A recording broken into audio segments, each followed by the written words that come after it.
Hello, আসসালামু আলাইকুম everyone. আপনাদের জন্য নিয়ে এসেছি একটি নতুন কেক ভিডিও। চলুন শুরু করে নিই।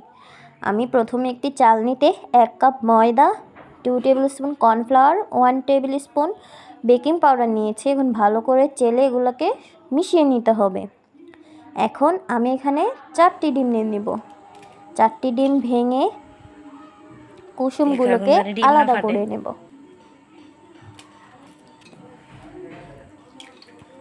খেয়াল রাখতে হবে যেন কুসুমগুলো সাদা অংশের সাথে মিশে না যায়, তাহলে কিন্তু ডিমের সাদা অংশের ফোম ঠিকমতো হবে না।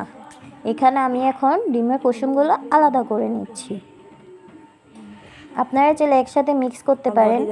তার রেসিপি আমার আইডিতে কিছুদিন পরেই পেয়ে যাবেন। এখন আমি ডিমের কুসুমগুলো আলাদা করে নিয়েছি। এখন আমি ডিমের সাদা অংশটিকে বিটার স্পিডে একে দিয়ে ভালো করে ফোম করে নিব। খেয়াল রাখবেন বিটার স্পিড ফুল দেওয়া যাবে না, সেক্ষেত্রে ডিমের ফোমটি তাড়াতাড়ি হয়ে যাবে কিন্তু চিনি গলবে না। এখানে আমি 1/3 কাপ দিয়ে 2/3 কাপ চিনি দেব। এখন আমি অল্প অল্প করে চিনি দিয়ে তা ভালোভাবে মিশিয়ে নেব। খেয়াল রাখতে হবে যেন চিনির দানা থেকে না, যদি চিনি দানা দানা থেকে যায় সেক্ষেত্রে কেকের উপরটা ভেজা থাকবে এবং কেক চুপসে যাবে, ফুলবে না। সেক্ষেত্রে অবশ্যই চিনিটাকে ভালো করে বিট করে নিতে হবে।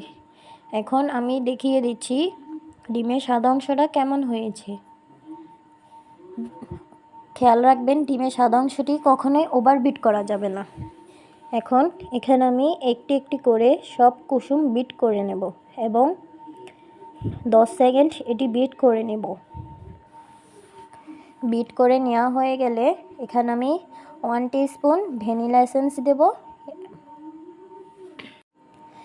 এবং 2 টিস্পুন অয়েল দিয়ে দেব। অয়েলটা অপশনাল, স্পঞ্জ কেকে অয়েল না দিলেও চলে, কিন্তু আমার কাছে অয়েলটি দিলে বেশ ভালো লাগে।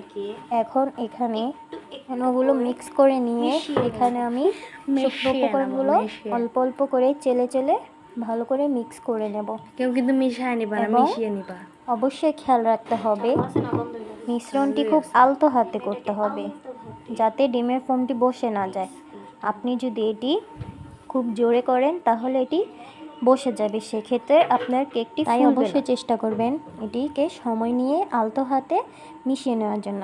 এখন আমি আপনাদেরকে দেখিয়ে দিচ্ছি এটা মিশিয়ে নেওয়ার পরে কেমন হয়েছে।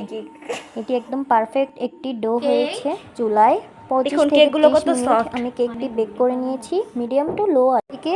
মাঝখানে কেটে 2 ভাগ করে নিয়েছি। এখন আমি ক্রিমটাকে ভালো করে বিট করে নেব।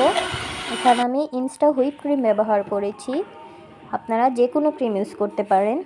ক্রিমটি হয়ে গিয়েছে, এখন আমি কেকটি ডেকোরেশন করব। প্রথমে কেকের বোর্ডে সামান্য একটু ক্রিম মাখিয়ে কেকটি বসিয়ে দেব। কেক ডেকোরেশনের ভিডিওটা না হয় আজ দিলাম না, অন্য একদিন ঠিকই দেব। একটি আপুর পছন্দ মতো ডিজাইনে কেক ডেকোরেশনের ভিডিও চাইলে অবশ্যই চ্যানেলটিকে সাবস্ক্রাইব করে রাখবেন। Bye bye.